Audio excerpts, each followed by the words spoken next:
said he did what? So he did a lot of stuff, right?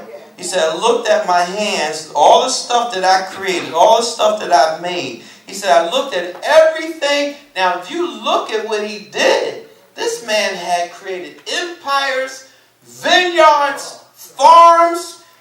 He had created work for people. He said, then I looked on all the works that my hands had wrought, and on the labor that I had labored to do, and behold, all was an vexation of spirit. All this stuff. It was a vexation of my spirit. It was a burden on my spirit. And it was all vanity. And there was no profit.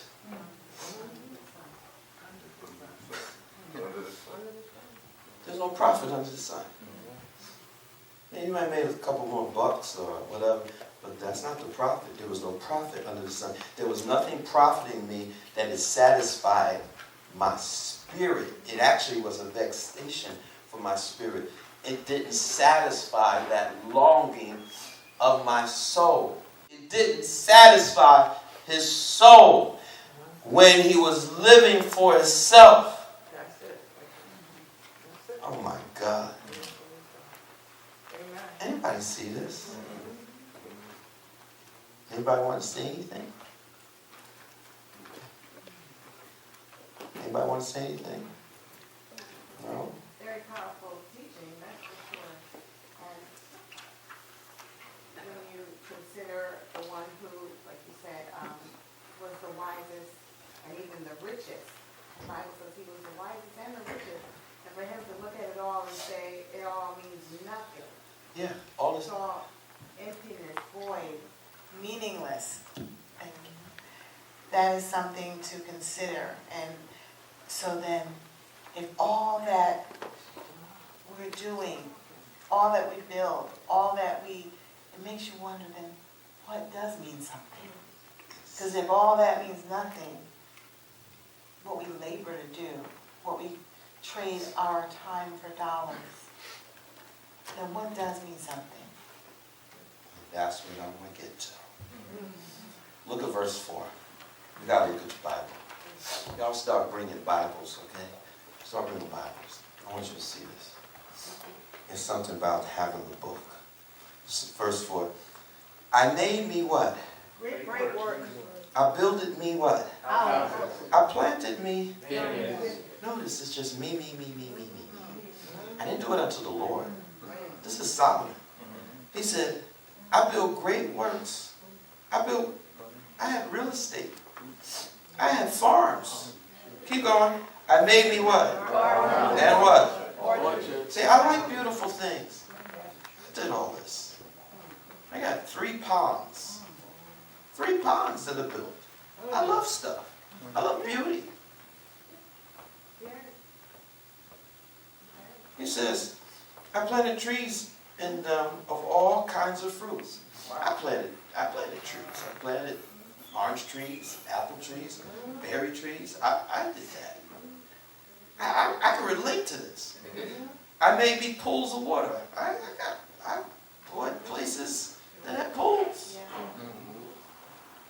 All these peculiar treasures of the kings and of the prophets that got me men singers and women singers and the delights of the sons of men as musical instruments, and that of all sorts. In verse 9 it says, so I was great. So I can relate to this. I was great. And increased more than all that were before me in Jerusalem. Also my wisdom remained with me. And whatsoever my eyes desire, I kept not from them. Meaning, whatever I saw with my eyes, if I wanted it, I got it. I can relate to that. I can relate to that. And whatsoever my eyes desired, I kept not from them. I withheld not my heart from any joy. For my heart rejoiced in all my labor. And this was my portion of all my labor. Yeah, I deserve this. I worked for it. Then I looked on all of the works that my hands had wrought, and on labor that I had labored to do, and behold, all was vanity and vexation of spirit, and there was no profit under the sun. He says all this stuff. So if I came to you and asked you, what do you do for a living? Most of you could probably just start talking and tell me what you do for a living. But if I ask you, what are you living for? That's a whole other question. What are you living for? My question to you today, yes, this is Easter, or to celebrate the resurrection, but why? Because he lives so that you can live. But live for what?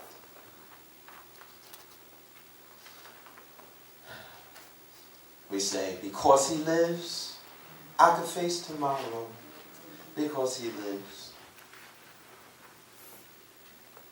So why did he die for you?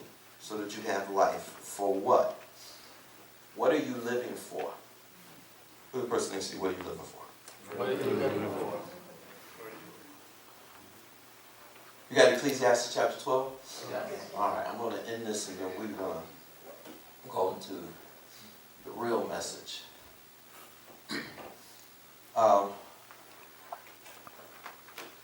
Verse 13. What does it say in verse 13? What's the first word there? Right. Okay. Read that out loud. Oh, this is Lady Womack had said, came up with something, a question. So here it is right here. Let us hear the conclusion of the whole matter. Now, I've been doing a message since I was in Vegas on this. We need to focus on the things that matter. This is why I say, be not conformed to this world. Be transformed by the renewing of your mind. Be not conformed to this world, because we've been conformed to this world. You know, when I don't want to get to heaven and go, God asked me what I did, and I saw, 7,000 episodes of a show. Thank God I saw 7,000 movies on Netflix. I went to, 2,000 movies. No, that's really what I did in my life. I went to every major 5-star restaurant in New York.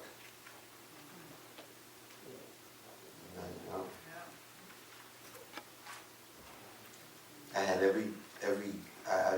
got in every major car that was top of the line, prestigious car. I've owned it, That's not what matters. That's nice. It's nice. That's not what matters. What matters most? Look at somebody and say, what matters most? What matters most? Man, if we get up in the morning and we think about that, number one, you won't have an argument with nobody. Number two, you'll find something great to do for somebody. Number three, even when turmoil comes up, you'll walk in peace. Because you're not going to waste your time with garbage. Amen. If you think what matters most. Verse 13, let us hear the conclusion of the thing that really matters. The whole thing. What is this life all about? See, is life just about Get up in the morning, I got to go get my own, let me shave, let me do my hair, let me take a bath, shower, get to work, because I got to chase that dollar. Is that what life is? Most people think it is. So we can just buy more stuff and have more stuff and prestige and a position and feed the ego. Feed the ego. Is that really what life is about? He says, no, let us hear the whole conclusion of the whole matter. Fear God. Amen. Oh, it's amazing I got amen from two of the seniors. You see, they know. Some of y'all just looked at me. No, fear God. He said, this is what matters. You need to honor God first. People, see, now I can tell how y'all responded. Very weak. Two seniors got it because, see, they've been through stuff. They've been through life. They've been through life. So that particular chapter in their life, and they know this is serious. That's why they shouted out, amen. A lot of you did a weak response. Fear God.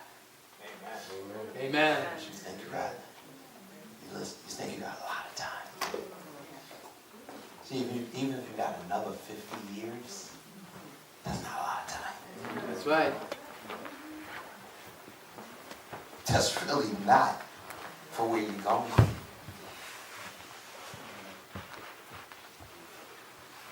It's not a lot of time. If you got another 80 years, that's not a lot of time. Compare that to eternity. That's not a lot of time. This is how we convince ourselves. No, I'll put it off tomorrow. I'll do it later. I don't have to do that. I'll do it later. Put it off, put it off. Put it off. Put it off. How you spend your days or how you spend your life. Some people will watch TV for hours and hours. Others will browse the internet for hours to see what Google is saying, or YouTube is saying, or Instagram, or Pinterest. They still around. Yes. Or Facebook, instead of seeking His face. We will waste time. Others will be in a rocking chair, just rocking back and forth, drinking a beer, and tell you they just shooting the breeze. Isn't that something? I can't tell you how many times I would see folks just on the porch. It's like, gee, just on the porch. When the weather gets hot, just on the porch. Hey, man, you got a beer? Bring a beer. Just on the porch. On the porch, talking about everybody else's life because they have no life of their own. How are you spending your time? What are you living for? The way we spend our days will end up being the way we spend our lives. And the reality is that fewer than 20% of Americans are working in their dream jobs. Did you hear me? Did you hear me? Less than 20% of Americans are actually in their dream jobs, which means a lot of people are on jobs if they could really have done something else, they would really rather do something else. Meaning they're doing things that they don't even want to do. They hate their job. But they're going to be in it for a year, 2 years, 3 years, 5 years. Some people stay on that job till they die, but don't even want that job.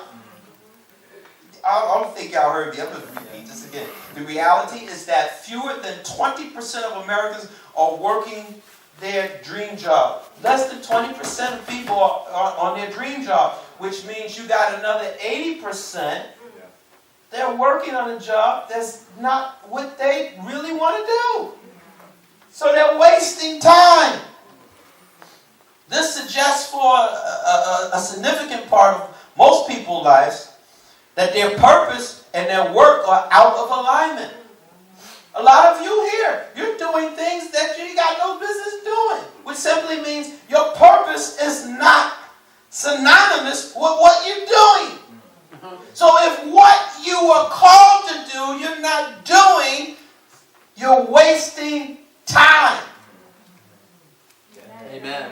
And this is not even a new message. Some of you have heard this before, but you're still wasting time. I was like, my God, Lord, why did you have Noah preach the same message for 120 years? I got it. Because you can hear the message for 120 years and not respond. Oh, y'all so quiet. I get more amens outside than in the church. Something wrong with that picture. For a significant part of those people's lives, their life's work never gets accomplished in the course of their daily work. There's some of you who know that you got unfinished business, or no, you begin something but you didn't finish it, or you didn't even begin what you're supposed to do, but you just keep on going in the direction that you know is not the direction for you to go. You don't realize that your time can expire on the planet. See, everything you do is going to do one or the other. Everything that you're doing is going to either land you up with a reward or a regret. Philippians chapter 3. We're going to look at verse 14. 79 years, that's the average lifespan of the American citizen. The average lifespan of the American citizen. But not all of us get free 79 years. We don't get a total of 79 years. We don't have 79 years free.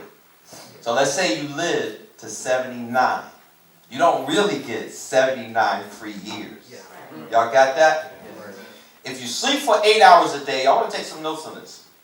I researched this and checked this out, that if you sleep 8 hours a day, you'll sleep for about a third of your life, which cuts that down to 53 years.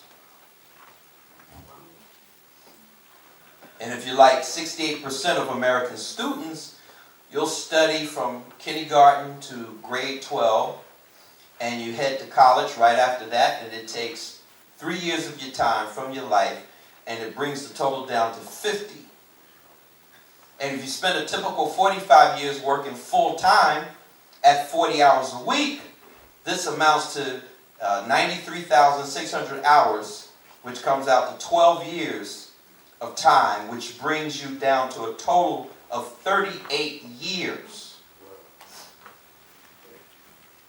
And then if you retire at the current average age of 63, you'll spend about 16 years of your life in retirement, which might be nice, but statistics shows that 68% of the people over 65 suffer from some type of disablement. And they require some type of long-term care. So that's not exactly free time in your life. So that brings the total down to 22 years. Y'all getting this? So the average American spends a little over 10% of their life cooking, cleaning, eating, doing housework. This amounts to 8 years of their life and brings the total down to 14 years. The average American spends about 2% of their life taking care of their children or family, which amounts to 2 years. And then that brings the total down to 12 years. Now, these activities are usually standard for the average American, and these are non-negotiable, meaning you have children, you take care of your children. You have a husband, take care of your husband. A wife, take care of your... So these are non-negotiable. These are standards. Y'all get this? Yeah. This is something to think about. So you don't really get 79 free years. Those years are occupied with certain things and responsibilities and so forth. So that means that we have 12 years of absolute freedom. Really 12 years. You know, but if you're a typical young adult, you spend about 5 hours a day on your phone, whether you're texting or calling or watching some type of video or YouTube or something. You spend about 5 hours a day on your phone. When you add it up, and you might say, I don't read 5 hours. When you add up how many times you're looking at that phone, and you're carrying that phone, and you're texting that phone, just having that, just looking at it every so often, it adds up to about 5 hours a day, which amount to 118,625 hours over your lifetime, which is roughly 15 years. So there goes all of your free time. And maybe you don't even have a phone. So say you're one of those individuals that you're really smart and you don't have, you're not married to a cell phone because you don't have a phone. But if you're like the average American, you spend about 2.5 hours, 2.5 hours watching television, which adds up to 57,933 hours over the average life, which actually comes out to 7 years. And that would bring your total down to 5 years, but this is assuming that you only watch 2.5 hours a day, and you start watching at the age of 15. So this number is a lot higher in the modern world. So how do you feel about this data? How do you feel about this, what I'm saying? When you begin to see that your time, you have, look at somebody next to you. They might not like what you're about to say, but say, do you realize? Come on, tell them. Say, do you realize? You have an expiration date. Come on, tell somebody else. Say, do you realize? You have an expiration date. See, your shelf life is not as long as you think it is. That's right. Amen. You can actually take herbs and prolong your life. Only by so much, though. You have a better quality of life. You can actually eat clean. You can do organic, free range, ketogenic, anti-aging medicine. You can involve in herbology, acupuncture, therapeutic massage. Amen. Do oxygenation. Eat alkaline, do yoga, exercise, go to the gym. All of that is helpful in the quality of your life, but you're still going to die. The Bible says it is appointed unto man once to die. Then it says this. After this is the judgment.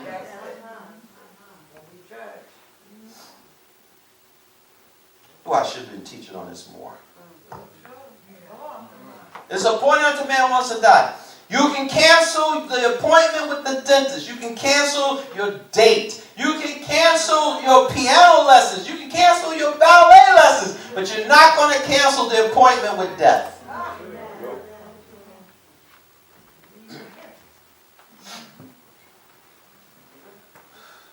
So how do you feel about this data?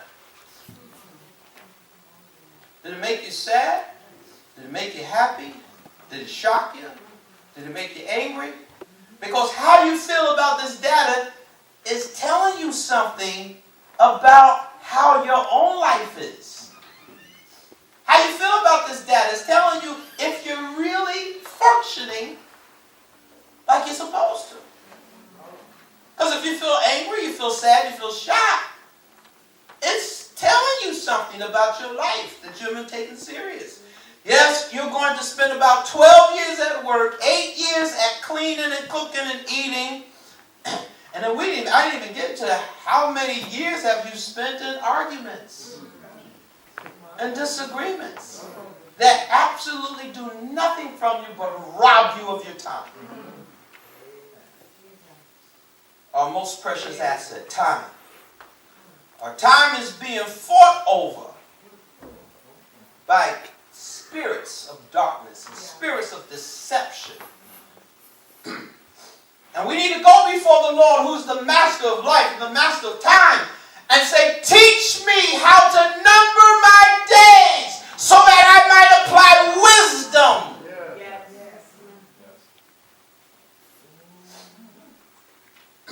Teach me how to number my days.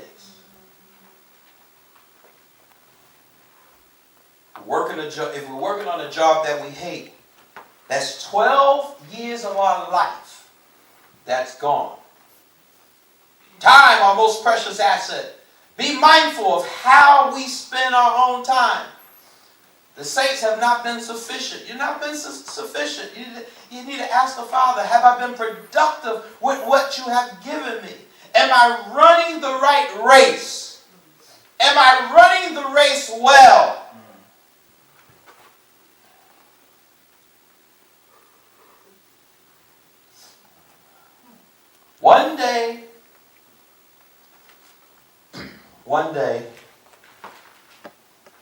One day, Deacon Samuel does this for a living.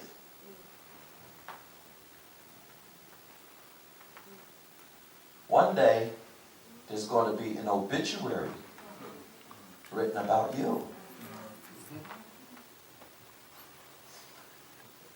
Now, I'm sure he can testify this. Will they just go ahead and get the sample, the form that they just used on the last 10 people and just substitute your name? Am I correct? Don't you have like something that, if you ain't really got much information, we just give them, I don't know, you call it anything? It's the standard version. And we just insert your name. Even though you wasn't loving and kind and you didn't do anything, but you were a loving, kind mother and loving, kind father, loving, kind brother, he leads to the, is that, standard. They just insert your name and put some relatives' names in there, but no significance to your life whatsoever. There was no impact, there was no contact, there was no influence. They throw your picture in a space where they just had 1,000 people, pictures, just put your picture there and your name and the date of your demise. And if that's how they see you on earth, guess what the judgment's going to be? If that's how they see you on earth, it's the standard version of somebody else's life.